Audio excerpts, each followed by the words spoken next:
So before we start with the booklet, I just wanted to say good Rosh Chodesh.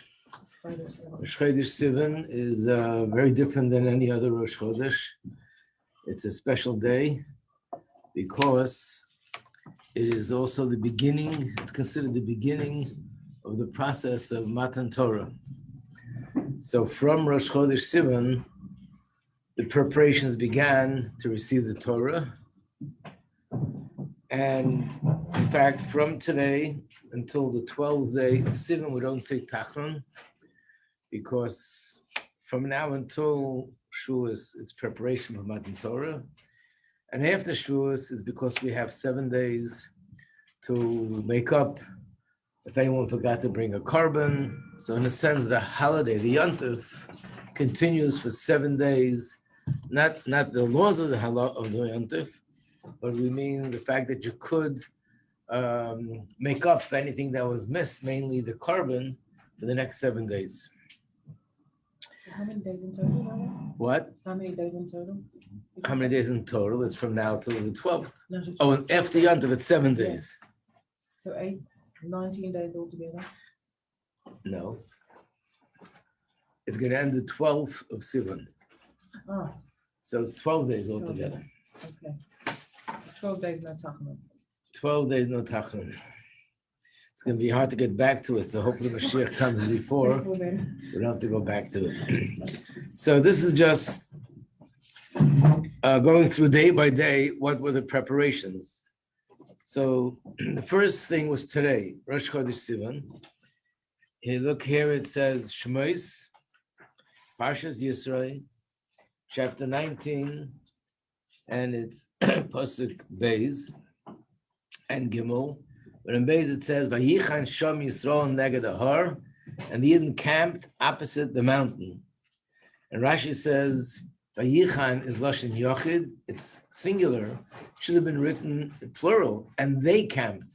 Instead it says he camped, because the Yidden was standing by the mountain, united as one, like one person with one heart. But the details to this is that it says Hashem said he would have loved to give the Torah even earlier, but there was too much division amongst them. But once they came to the mountain and they camped opposite the mountain, then they came to a point where they were united, and now they're ready to receive the Torah. Which is, by the way, shows us they're just coming to the mountain alone, because this is the mountain where Hashem Shekhinah is going to descend, and probably already began to descend. It already had an effect. This is the answer given to the famous question of the Haggadah. When we say the Dayenus, one of the Dayenus are, and if Hashem would have brought it to Har Sinai and not given us the Torah, Dayenu, that would have been enough. If you would bring us to the mountain and no show, there's no Torah, it would have been, what's the point? So the answer is no, standing by the mountain in itself is already a godly revelation. And that's what happened when they stood in front of the mountain. They were transformed to be totally united. There's a famous chassid of the Tzemach Tzedek, his name was Rabbi Paritcher. And the Chassidim in those days would travel to the Rebbe by foot, so it was really a big ordeal. And they traveled, and they came to the Rebbe. Turns out that the Tzemach Tzedek wasn't feeling well, and he wasn't going to say a mimer. Of course, everybody was very disappointed. Of course, they were disappointed. They felt bad. The Rebbe doesn't feel well, and they were disappointed they're not going to hear a mimer. And this chassid said, "Ilu kerban lefnei Har Sinai, v'lo nasal lanas haTorah." Just to come to Har Sinai, even if we didn't get the Torah, is also dayenu, which means being in the Rebbe's presence, even without him saying the mimer, is also a revelation of godliness. The second day, which is tomorrow, Beis Sivan, that's when Hashem said, "V'atem tiyuli mamlechas kohen v'gei kodesh." This is in Parshas Yisrael, chapter 19, Pasuk Vov. And Hashem declared that we will be a kingdom of Kohanim and a holy nation. So that was the second day. The third day, V'gbalta, it's also in the same Parsha, but Pasuk 12. V'gbalta sa'om saviv leimer. You should set boundaries for the people around the mountain and say to them, to caution them, they should not go up to the mountain, they shouldn't touch the mountain. And that's what we call Shleishes Yemei HaGabala, the 3 days where this limitation began, where they're limited and they have these boundaries, they weren't allowed to get close to the mountain. This is on the 3rd day. What happened on the 4th day? The 4th day, there was another commandment. Get ready to receive the Torah on the 3rd day. Different opinions how that works out with the days. But this commandment is, like Rashi says, Pasuk Yud Aleph, that the men and women should abstain and they should be not having marital relationships as a preparation for Matan Torah. And the 5th day, that's the day that the famous declaration was made by the Yidden, Nasa v'Nishma. If you look in Mishpatim, this is not in Yisro, this is Parsha Mishpatim, chapter 24, Pasuk 7, and it says that the Yidden said, everything Hashem says, Nasa v'Nishma, we will do and we will listen. And once these things happened, now we were ready to receive the Torah on the 6th day. Okay, so get started.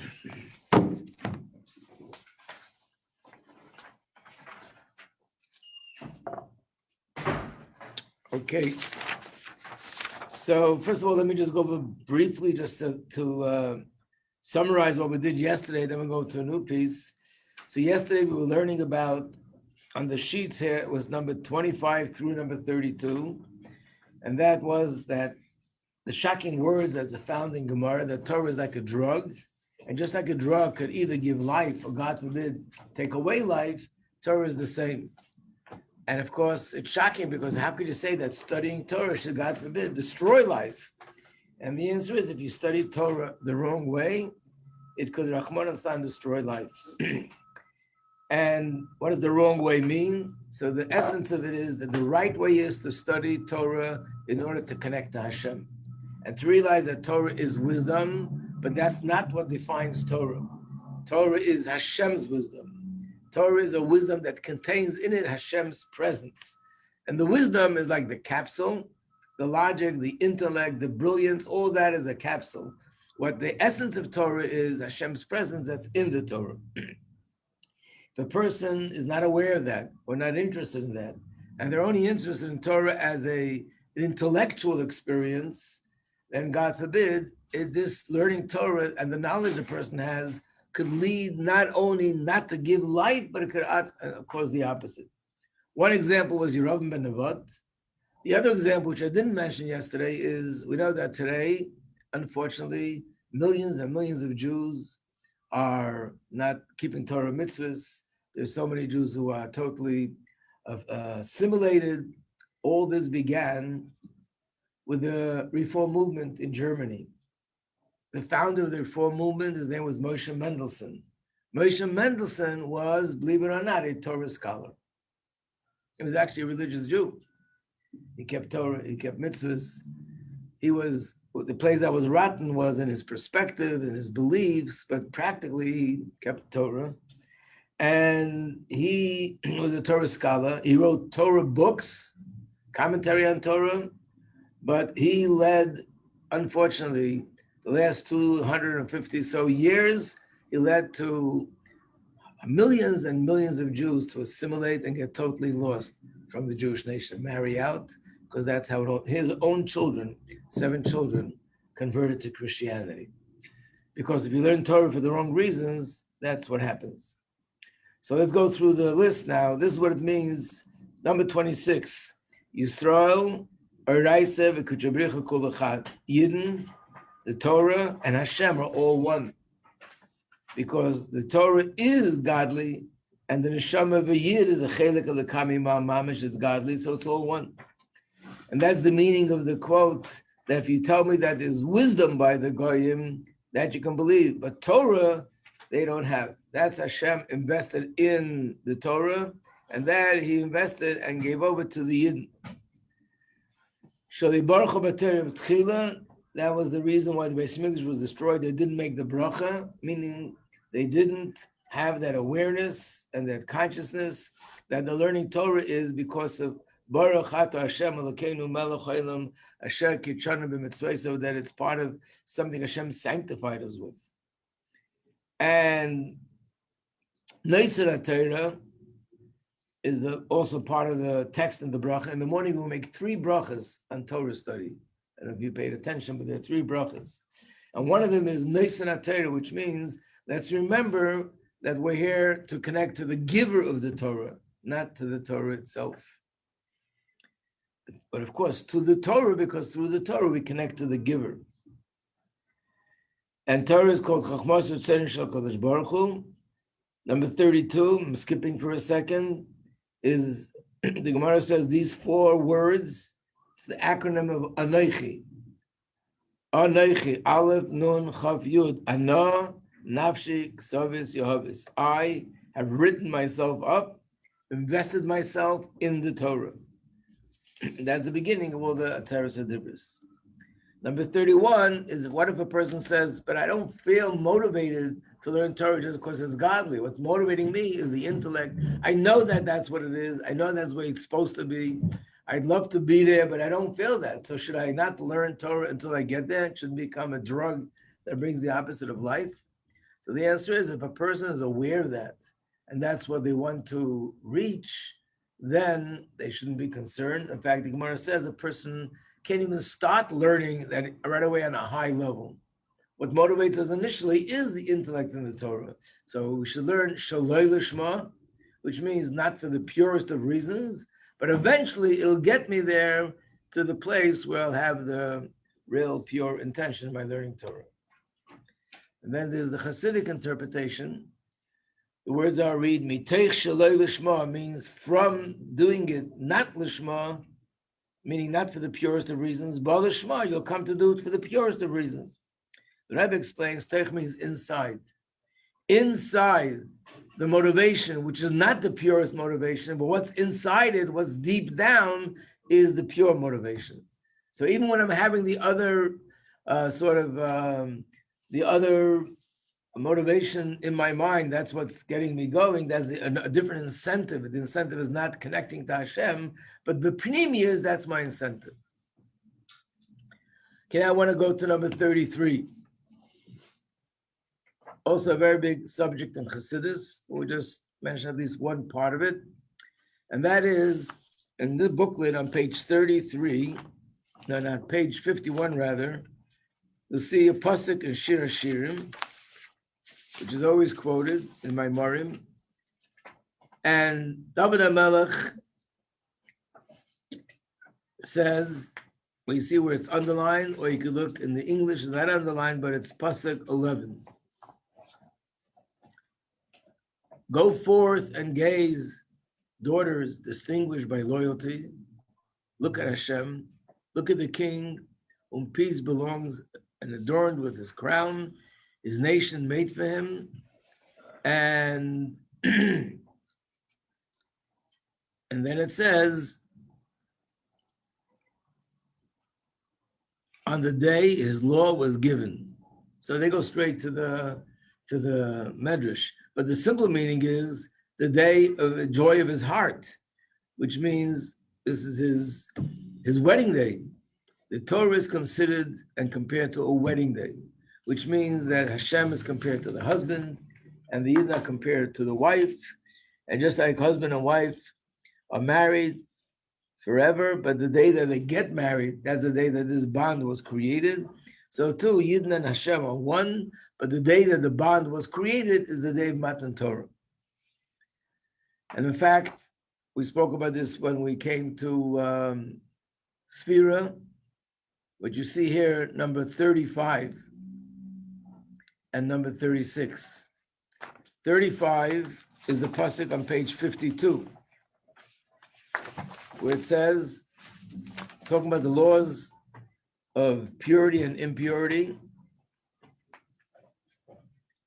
But a woman has to count 7 days, and then she becomes pure, and then she could be with her husband. The next page, 53, is almost identical words. And you should count Sheva Shavuos is 7 weeks.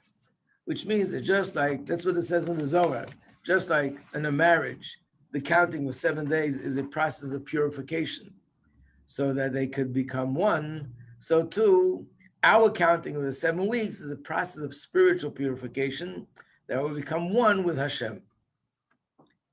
And that's the whole inyan of Matan Torah. Many Maimorim are all about drawing the parallel between marriage and Yidden. And we also had this by Pesach, that in marriage there are 2 stages, Erisin and Nisuin. So in our marriage, there's also 2 stages. The first stage is going out of Mitzrayim, and the second stage is standing at Har Sinai. So again, years ago, when a woman and a man got married, they had the process which was called Kiddushin or Erisin. And that was where the Chassan gave the wife the ring. They became married to the extent that if she would have relations with a man, that would be considered adultery. But they weren't living together as husband and wife. And they took a break for a year to get ready. And a year later, they did the next stage was to go under the chuppah, do the Sheva brachas, the yichud, and then they were considered fully married. So in a sense, one stage, the first stage was to step out of the singlehood, so to speak. And the second stage is where the 2 people become one. So we Yidden also went through 2 stages. The first stage is to go out of Mitzrayim, because we have to leave Mitzrayim before we become one with Hashem. And the second stage is become one with Hashem, Erisin and Nisuin.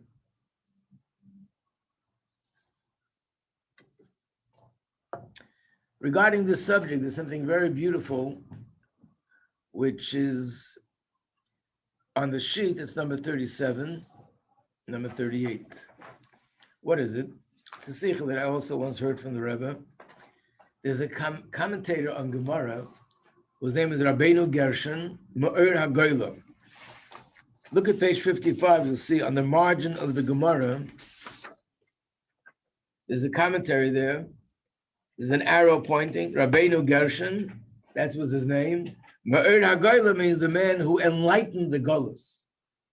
He's the only one who has that title. And there's a lot of questions, why he? What's unique about him? If it's because he taught Torah, everybody taught Torah. He guided the Yidden, everybody guided the Yidden. He lived about 1,000 years ago. So one of the answers that are given, that he's famous for enacting certain laws, and one of them is, he's the one who enacted the law that even though according to Torah, a man could marry more than one woman, he prohibited that, and that became accepted by all Ashkenazic Jews, because he was the leader of the generation, that a man no longer marries more than one woman. He also enacted another law regarding many other laws. He enacted a law that you're not allowed to, it's called Cherun Rabbeinu Gershon. If somebody does it, they should be excommunicated. So it's very harsh. One of them was about not opening a sealed envelope. If there's a sealed envelope addressed to someone else, you're not allowed to open it. And if you do, then the person is subject to this excommunication. Dr. Feldman, I was telling the story that there was a doctor that he was associated with, and she had an issue. She wrote to the Rebbe, and she sent it to him that he should give it into the Rebbe. And she never got an answer. She was a big doctor, and she was a little bit offended. She doesn't get an answer. So next time when he met the Rebbe, he asked the Rebbe, this doctor didn't get an answer yet. She's waiting for an answer. The Rebbe said, I never got a letter from her. He said, but I myself gave it in. So the Rebbe pulled out an envelope, and on the envelope it said, Dr. Feldman. The Rebbe said, I can't open this envelope. It's written to Dr. Feldman. It wasn't addressed to the Rebbe, and it sailed. He never wrote that he's sending this to the Rebbe to open up. So basically, he enacted a few things, and this is another one of his things was about a man not allowing, even though halachically, strictly according to halacha, if a man gives a get to a woman and she doesn't really want to accept it, it's still valid. He instituted it should not be valid unless she's totally willing to accept it. So these are all important things, and they all made a difference, but so many tzaddikim enacted other things as well, What makes this stand out more than anything else? So one of the answers, and this is the one that the Rebbe mentioned, was that if Hashem and the Yidden are like husband and wife, so there's a real sort of concern that why are we in Golus? We weren't loyal to Hashem. Like a woman who's not loyal to her husband. A woman who's not loyal to her husband, it's very possible that the husband would decide to divorce her. So what did he do? It says that Hashem follows the rulings of the Bezdin here in this world. So he made a ruling that the Bezdin down here accepted, that a man cannot divorce his wife against her will. So Hashem is also bound by that halacha. He can't divorce us. He can't divorce us. So no matter what, nevertheless, we remain connected to him and remain his nation. Now, of course, what if he wouldn't have made this halacha? All it means is that he brought out this unconditional love and the unconditional bond between Hashem and the Yidden, more revealed by instituting this halacha. We still have another problem. Hashem might say, okay, I'm stuck, I can't get rid of you, Chas v'sholom. So I'll take another nation and choose them. And like a man has two wives, he'll have another nation. So he made another halacha, that a man can't marry two wives. If a man can't marry two wives, Hashem also can't take another nation.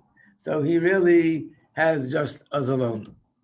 That's why he was called Meir HaGoyla in the time of Golus, when there's a concern that Chas v'sholom, because of that, there might be a situation where Hashem would figuratively divorce us. So he instituted these halachas, ensuring and bringing out in a more revealed way that Hashem's relation with us is unconditional. And what about if Yidden say they want to get divorced? They don't like this relationship.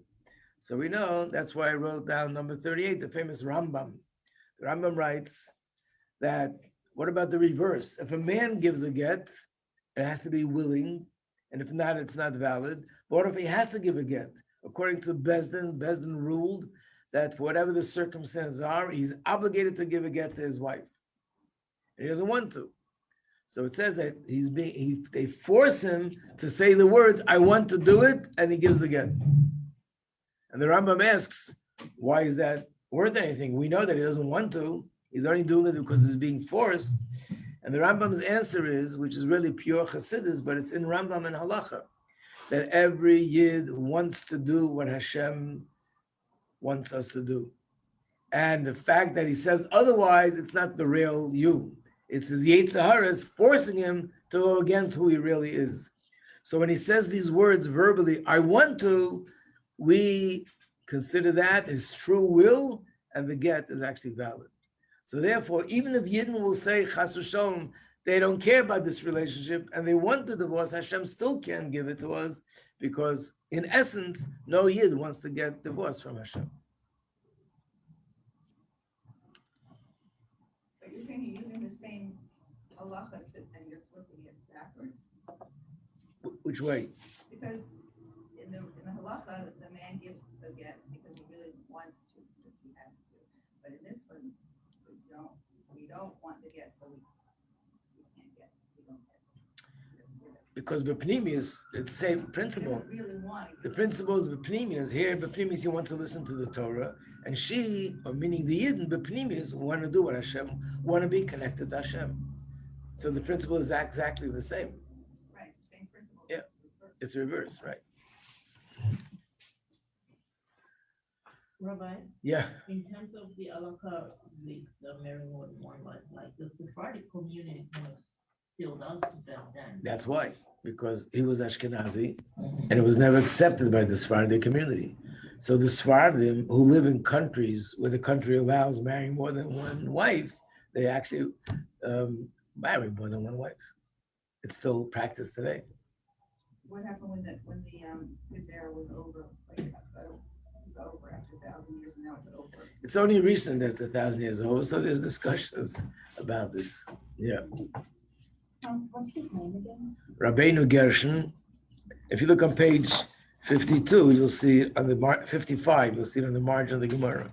There's actually a book published by Kahus. And what is the book called? 5 novelettes. 5 novelettes. This is one of those 5. And it has the whole story why. It's a fascinating story why he instituted this halacha. Obviously, the simple reason is because every generation post-destruction of Beis Hamikdash is spiritually weaker. So I guess he saw in his personal life, but from that he saw what was happening in the world, that now is a time where it only leads to jealousy and to division. And in his case, it almost led to murder. So therefore, he said, now the time we're not able to do it. So you're asking, so what happens with the Sephardim Jews? Yeah, it's like, how can you reconcile that? If this is the reason, why doesn't it apply to them?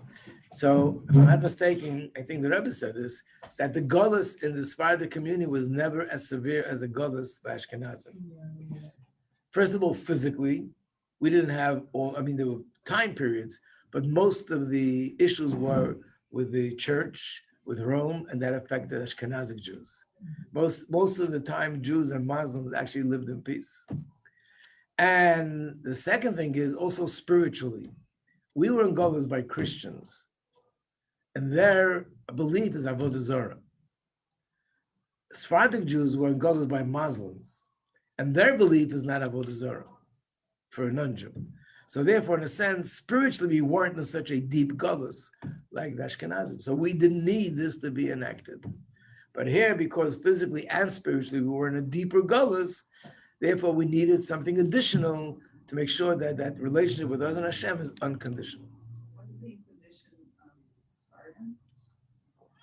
It was pretty severe, So I'm saying there were periods here and there, but not the same, yeah. not constant. But Rabbi, in terms of the okay, so you put two. One is that what it called is zero or whatever that thing is, the name of that, to not to have more than one wife. It's called the takana. Yeah, to kind of, and then to. And also not to divorce against her will. Yeah. And this is like kind of tying Hashem's ends, but in the Sephardic world, that's like. But I'm saying, but in the Sephardi world, because the gullus was never so severe, to begin with, there's no reason why this relationship should be chas v'shalom discontinued. In other words, a woman who's not rebelling against her husband in such a severe way, there's no fear that you have to do extra things because there's nothing there that's so threatening for the relationship. In our world, there was much more threatening the relationship. I think the question is, well, are Hashem's hands tied as in an Ashkenazim, or are his hands not tied as in the Sephardim? Are they tied or are they not tied? Well, this would be understood a little bit by the class we gave yesterday, the other day, that both are true, because in your question is not only about this, is this food kosher or not? The Sephardim say it's kosher, Ashkenazim said it's treif. Which is it? Which one, how do you connect to Hashem? So obviously, I said yesterday that when there are two opinions in the Torah, both are true. But Hashem's will is that this should be the halacha. And in some areas, if the Sephardic halachic authorities rule that it's one way, then in that place and those souls that are connected to this community, for them, it's okay. If others, Begashmis, we see that two people can eat the same food. One person eats the food and have a severe allergic reaction and his life is in danger. And the other person is like, machaya, this tastes so good. Two people eating the same food. But there's a famous story with Tzemach Tzedek of a chassid who had a condition in his lung. And the doctor told him that he probably won't be able to live more than a year. And he came rushing to Tzemach Tzedek. Tzedek told him to move to Eretz Yisrael, and he lived for many years. And he explained that in Eretz Yisrael, at that time, the ruling halacha was the Beis Yosef, which is Sephardi. And in Russia, it was Ashkenazim. And being that in halacha, there's a difference of opinion about this condition that he had. Could a person I think it's more about an animal, but could the animal live with such a puncture in the lung or not? So if he would be here, he couldn't live. But over there, because that's the halacha, yes, he could live. In other words, over there, that's spiritually what affects also what goes on physically. But when we say there are two halachas for different people, different communities, if they're both emes, if it's according to Torah, then it means it's possible that for these people this is a positive thing, and for these people it's a negative thing. Just like many other things. In these circumstances, it's one way. In those circumstances, it's another way.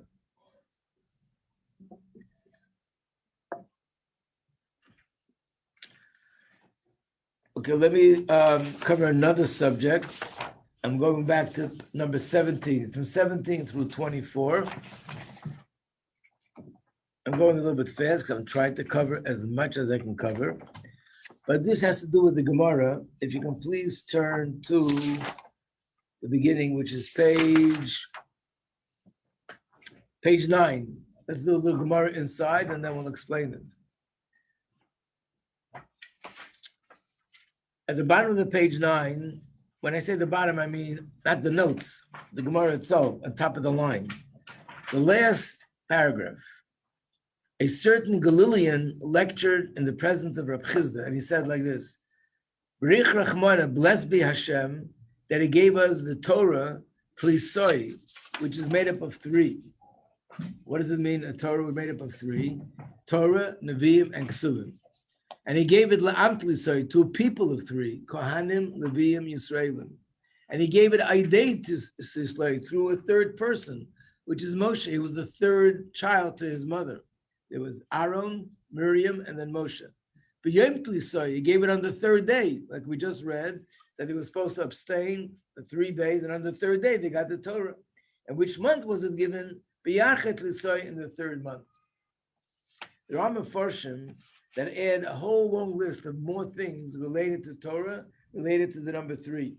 Moshe was the Levi. Which tribe was Levi? Number 3, Reuven, Shimon, and Levi. The word Levi itself has how many letters? 3. Moshe, how many letters is in his name? 3. He didn't come from the Abbas, Abraham, Yitzchak, and Yaakov, which are 3. How many months was Moshe Rabbeinu hidden before they discovered him? For 3 months. Even in the oral Torah, we also have 3. We have the Mishnah, we have Gemara, and then we have Halacha. How many prayers do we have? 3. The lists go on and on. Everything is broken up in 3. So basically, the question is, why is Torah so much connected to 3? In fact, I would have thought the Torah should be connected to number 1, because the Torah is all about unity and Hashem and one and so on.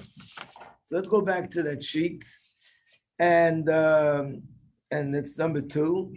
So I think you're familiar with the general idea. I just want to explain how it fits into the context of these questions.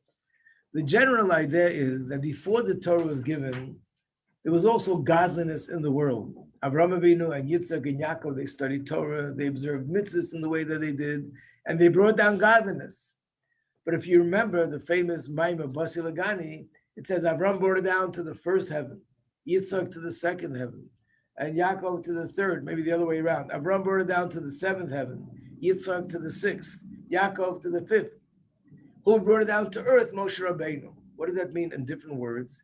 That when they brought godliness down, it did not penetrate the physical world. Godliness was godliness, and the physical world was the physical world. This would be compared to the sun shining. That when the sun shines, it's beautiful outside. It's bright and light, and you can see everything because the sun is shining. And even though it's shining for hours and hours, nevertheless, at night when the sun goes down, it's dark. But there was sun for so long. How come it doesn't linger on a little bit? Because the light does not become part of the space. It's only there because of the sun. It's external. And as soon as the sun goes down, there's no light. If I turn a flashlight on, the same thing will happen. That even though the flashlight is on for 24 hours and I turn it off, there will be no light left here because the light doesn't become part and parcel of the room. After the Torah was given, the godly light that's brought down through every single mitzvah becomes one with the physical room, the physical space, the physical body, the physical object that you use, the physical article. And that's the main inyan of Matan Torah. which means before Hashem created the world, there was one, Hashem. After he created the world, there was two, Hashem and the world. After the Torah was given, there was three, really meaning that the two became one. They merged together and became one. And that's the number three. In other words, the main objective that was accomplished through the giving of the Torah was that Hashem and the world, godliness and the world, become one. So that's why it's a nation of three, a Torah of three, the third day, the third month, and everything related to the number three.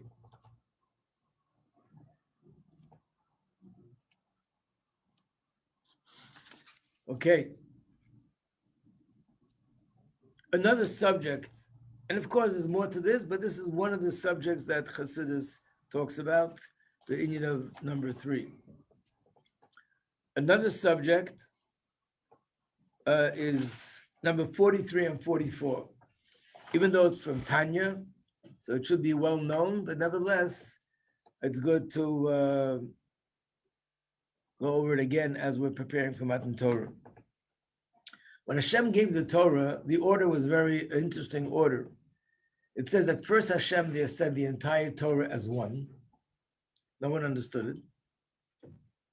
Then Hashem repeated it, but he didn't repeat all 10. He only said the first two. And the Yidden was so overwhelmed that they said they'd rather have Moshe say it.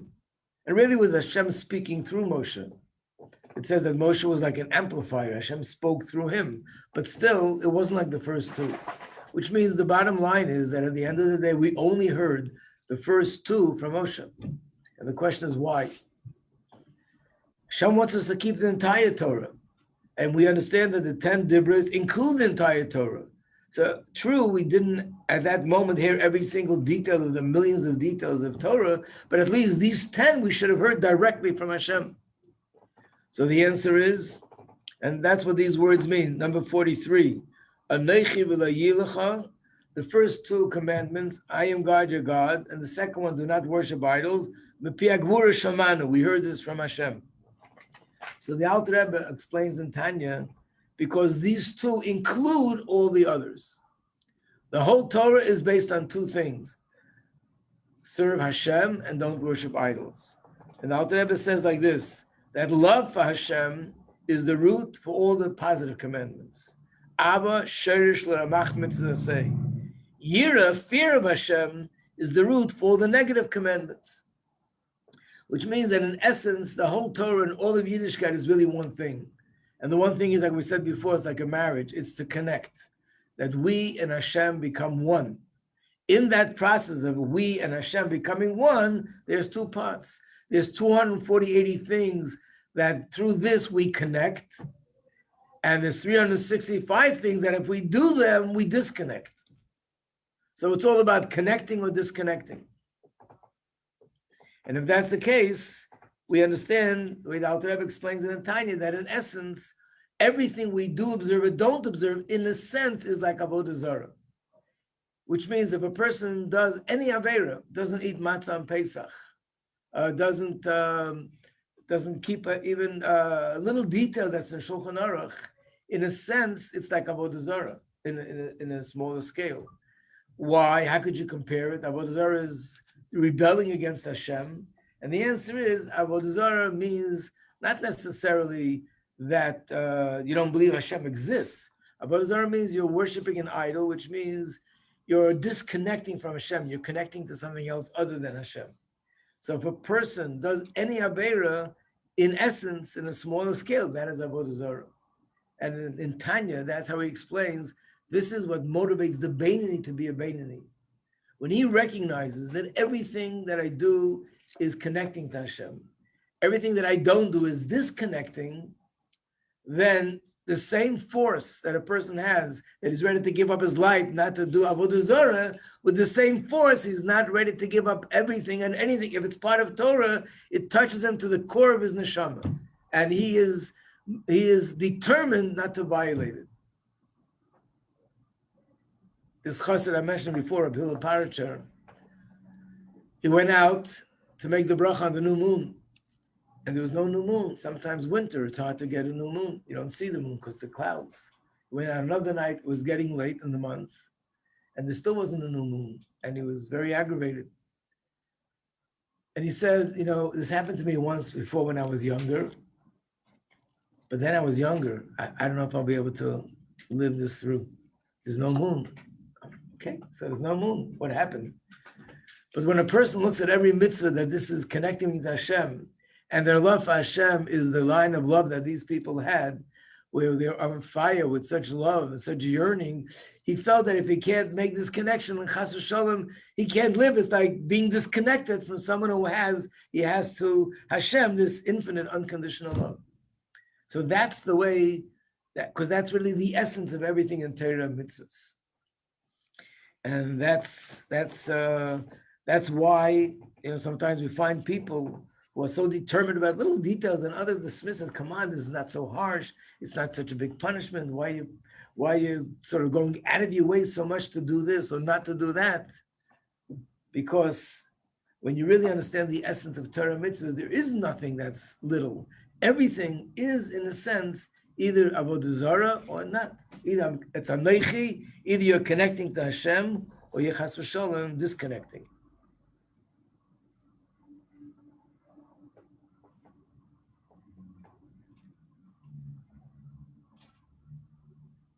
The famous story with the Sefer Torah that's in 770, the small one. It's about those two brothers, and they were in jail. I'm sure everybody knows the story. It's a long story. But part of that story was that his punishment was to get 1,500 lashes. Most of the people wouldn't survive it. He survived. He was in the hospital for a year after that, and then spent 20 years in jail. But he survived. One of the things happened when he was walking with his hands tied behind his back, and they were whipping him, and he had to walk through this line of soldiers. His yarmulke fell off. And when his yarmulke fell off, he stopped walking. And miraculously, the judge told him to stop. He walked over, picked up the yarmulke, put it on his head, and he continued walking. The truth is, every second that he stayed under those lashes made his life to be more in danger. But at that moment, especially under those circumstances where he was being punished for who he was as a Jew, he was determined not even to violate that little thing. Today you find people, unfortunately, who are from people. Someone told me he went into an office of a lawyer, and he asked him if he'd like to put on tefillin, and he starts laughing. Tefillin? Me? Pulls the yarmulke out of his pocket. I'm a from Jew. I give my daf yomi shir in shul every day. He teaches Gemara. But, he's at work now, and people are worried, how is it going to work out with the clients? Here was a person that his life was in danger, and he wouldn't take off his yarmulke. Basically, it means that when a person has that feeling that everything that I do or don't do is connecting or disconnecting, then that has a whole different force behind it. And that's the reason why Hashem gave the Torah in such a way that we should recognize and we should be able to feel that everything in Torah mitzvahs is anoichi or layilecha. Okay, so I have a lot to go. Try to keep moving tomorrow. Mitzvah.